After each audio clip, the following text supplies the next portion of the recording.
Did this research for you all begin with your own experience or from hearing of others' experiences? It began, I think, from my own experiences and interest, but I don't remember a moment in my life when I was not interested about what is it that we are doing here. And I think for most people, it's just about what is going to be my career and how am I going to make money. Yes, yeah. And for me was, what is it that I take with me from this life? How do I grow within?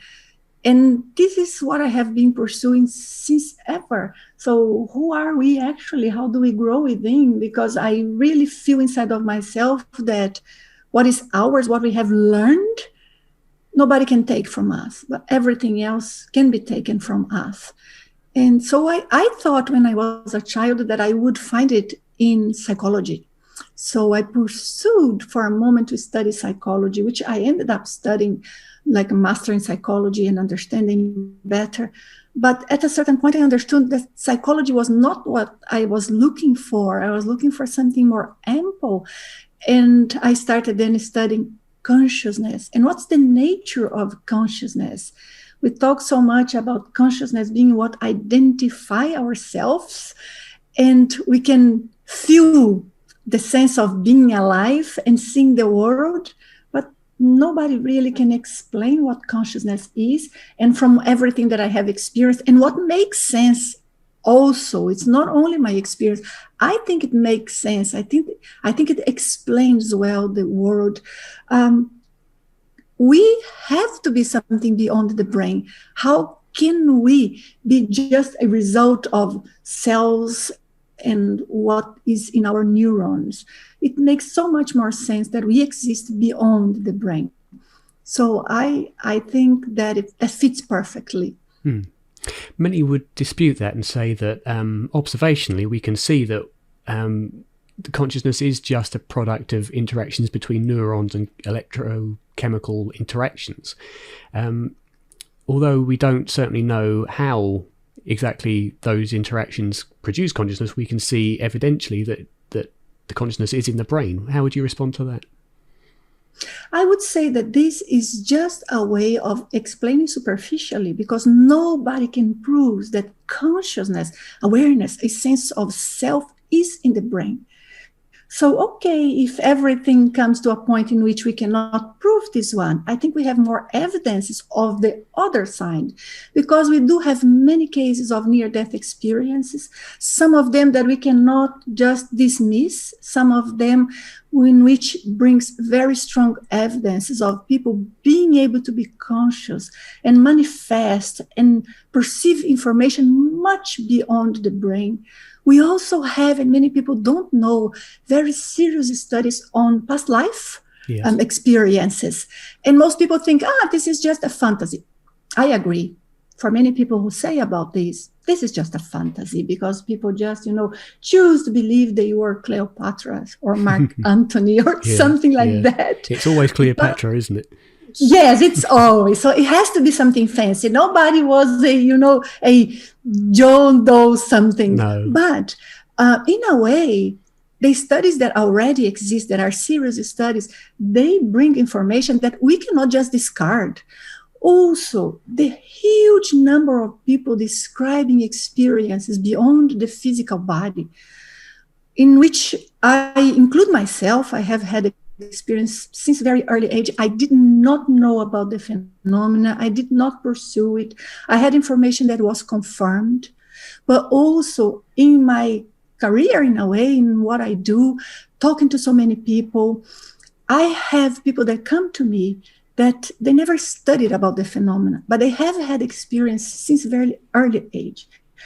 But my point, and what for me keeps making me interested in studying more and more about this, is that the description that these people bring about how they sense leaving the body, what they see outside the body, what happens to them, how they bring the recollection, how it affects them in everyday life, and all of this, it's so consistent among all of those people of different nations, different cultures, that they different social levels, different educational levels. So we cannot just say this is an imagination, this is a dream. There's got to be something else there. From my personal experience, I have had situations in which I witnessed things outside the body that I could not know. One of them that I tell in my TEDx talk, because it was very impactful for me. It was one of the things that when I started researching about out-of-body experience came to my mind, and I said, yeah, we cannot continue just denying that there is something there, because my experience points to it. And so many experiences of so many other people related throughout history. I don't know, Darren, if you ever heard about a researcher called Robert Krukel. I haven't. Robert Krukel was an Englishman. He's not very known in the area. Most people talk more about those who teach, techniques and tell about their stories. Robert Krukel was not someone who had a lot of experience, but he was unbiased enough and serious enough to think, I'm going to study about this phenomenon that people talk about. And he was capable of start listening to so many people, compiling stories. And most of his books is based on accounts of people who never met each other, people who never studied. And he himself doesn't seem to have had experiences. He started from a point of just curious about what is it that people talk about. And his books are one of the big assets we have to compare different out-of-body experience and see what are the common points and start understanding what is beyond life. We cannot deny, can I make another point here? Yeah, keep going. Yes, thank you. We cannot deny that in our culture, we always had somehow the knowledge that something else exists. But humankind tried to explain it through different means, and not being educated enough to understand what I call multidimensional science, because it's not a science of the physical world only. It's a science that involves also non-physical levels of reality, that different phenomena point to that. So when we have people experiencing things and trying to explain, and they do not have enough experience and knowledge to understand this, they start explaining in ways that, would make sense to them, in the same way that long ago or primitive people would explain thunder as, punishment from God. And now so many people explain their experience as, God's intervening with them, or Satan around, or they haven't had a vision of the future because it's a mystical religious experience. Yeah. And I think if we grow more and more in understanding all of these phenomena, we will see that there are common points, and we will start understanding what's in there. So instead of believing that God is sending thunder to us, we will start mastering electricity. And the equivalent to that, in my analogy, is that instead of just thinking something happened to me because it was a coincidence or I was blessed enough, we will be able to think something happened to me for a reason, because there are elements of my own manifestation that I still do not understand, and they are beyond the brain.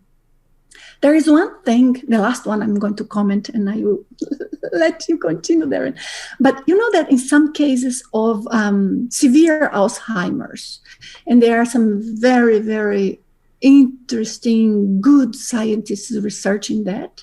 But in this field of Alzheimer's, there is one phenomenon that sometimes happens in which at the latest days of somebody's life, when they have been for a long period of time with no awareness whatsoever, not recognizing anybody, not being able to talk, all of a sudden they come back, or they wake up one morning and they recognize people, and they tell stories, and they tell who is with them and what they were doing, and all of a sudden they die. I mean, moments after that, hours or a few days. So how can we explain a brain that's completely, just for lack of better word, rotten in a way? It's non-existing anymore. It's all completely damaged.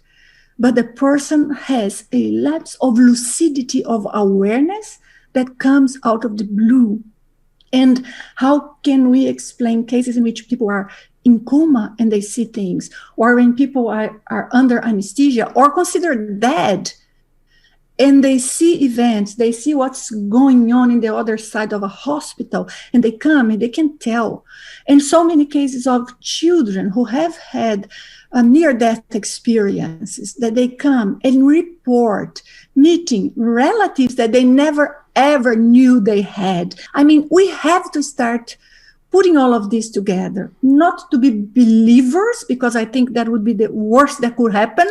Believers, we have already so many in different areas, but to be real scientists, meaning someone who is looking for answers without jumping to conclusion, but we're not rejecting the evidences either. And that is what I think it's so catchy at this point.